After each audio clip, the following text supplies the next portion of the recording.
Olá, colegas, sejam bem-vindos a mais um 15 minutos de Udemo.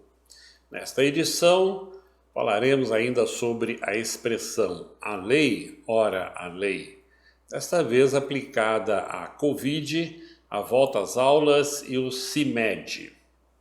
Conforme afirmamos nas edições anteriores, nas democracias de fachada, existem formas sutis de praticar o autoritarismo político, a demagogia, a mentira. Uma delas está contida na expressão "faça o que eu mando e não o que a lei obriga". Um dos pilares da administração pública é a legalidade, outro a moralidade, outro ainda a publicidade. Vamos a mais uma aula de malandragem. Se o povo está morrendo de fome, declare que uma terrível onda de tifo está ceifando milhares de vidas. A culpa é do tifo, não existe a inanição. Foi assim na Revolução Civil Russa entre 1917 e 1921. Se milhares de dissidentes estão sendo assassinados nos campos de concentração, divulgue que eles foram mortos trabalhando para a construção de um novo país, apesar de todo o cuidado médico que receberam. Foi assim na Segunda Guerra Mundial. Não havia assassinatos nos campos de concentração. Se os opositores do regime morreram, vítimas de torturas, divulgue que eles suicidaram-se. Foi assim na ditadura militar. Não havia tortura. Se os números reais da Covid-19 podem comprometer uma agenda política e uma campanha eleitoral em pleno vapor na educação, omita-os. Deixe de contar casos confirmados e mortes por Covid em escolas. Contabilize apenas casos prováveis. Em resumo, as favas, a legalidade, a moralidade e a publicidade. Já dizia Stanislau Ponte Preta, sabiamente, ou restaure-se a moralidade, ou locupletemo-nos todos.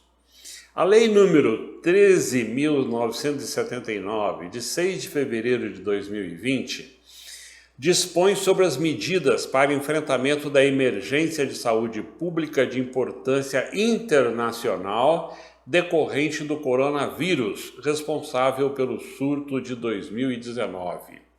O teor do seu artigo 6º é o seguinte: é obrigatório o compartilhamento entre órgãos e entidades da administração pública federal, estadual, distrital e municipal de dados essenciais à identificação de pessoas infectadas ou com suspeita de infecção pelo coronavírus, com a finalidade exclusiva de evitar a sua propagação. Vamos repetir.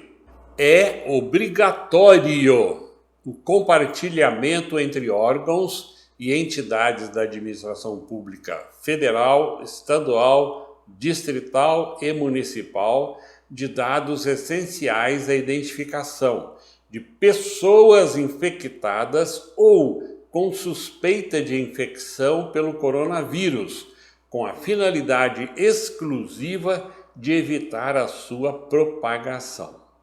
Está aí na grande imprensa.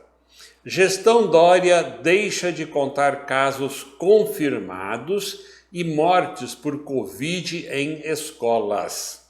Secretaria de Educação passou a contabilizar apenas casos prováveis. Casos prováveis. Desde que as aulas presenciais foram retomadas, sem restrição de atendimento de alunos em São Paulo, a gestão Dória não contabilizou nenhum caso confirmado ou morte por Covid nas escolas. Os registros agora são apenas de casos prováveis de infecção.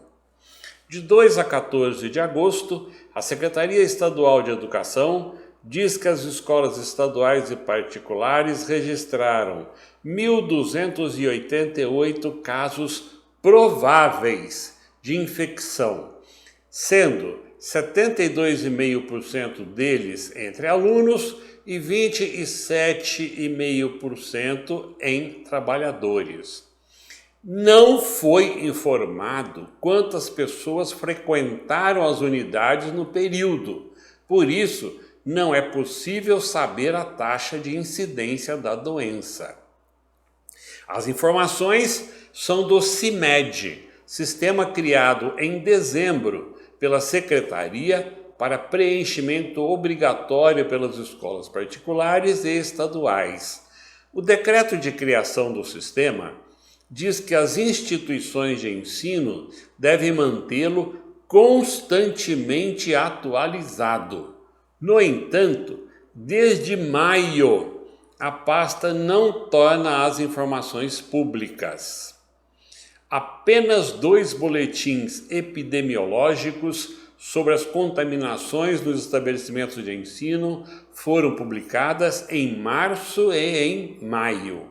A metodologia do primeiro relatório foi questionada, já que a conta para indicar uma baixa taxa de incidência de casos nas escolas incluía alunos que não pisaram nem um dia sequer em sala de aula. Vamos repetir, incluía alunos que não pisaram nem um dia sequer em sala de aula.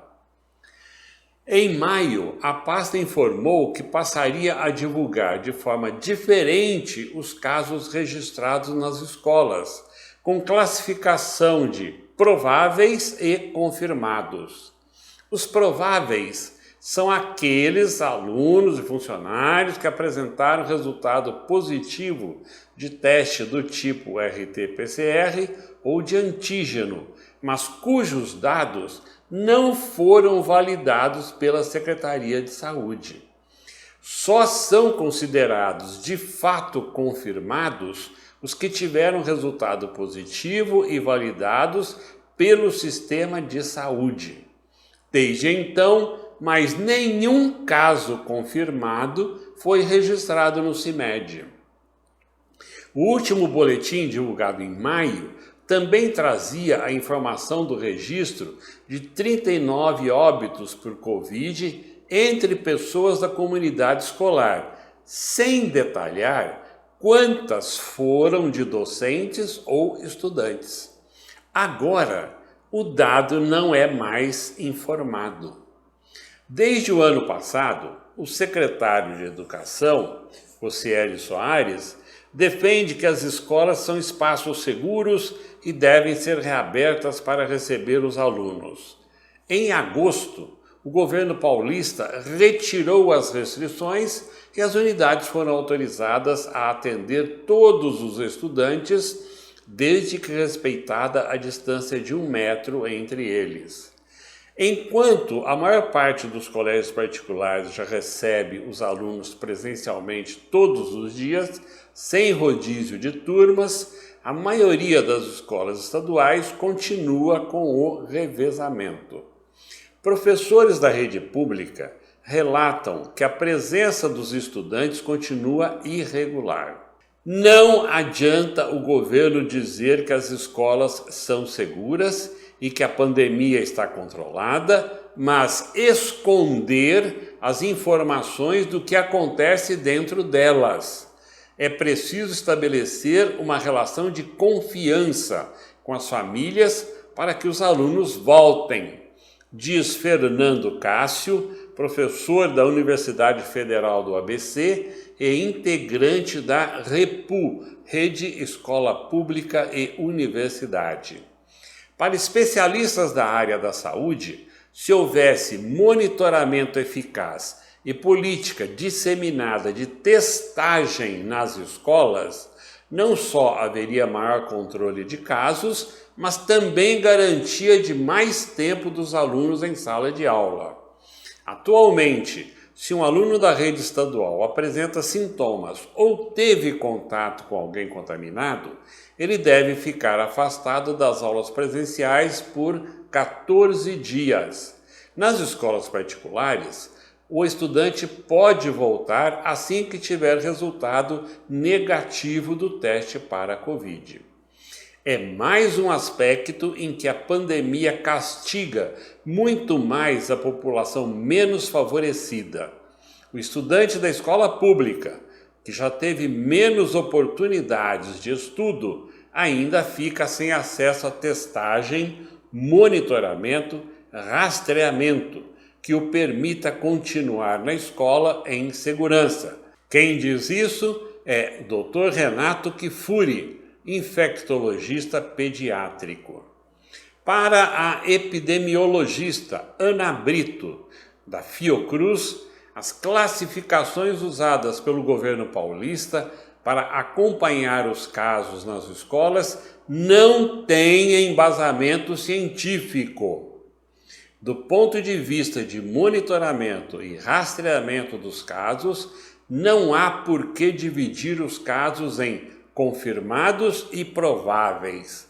O que precisa acontecer é notificar todos os casos suspeitos e confirmados para que seja feito rastreamento de contactantes e a testagem.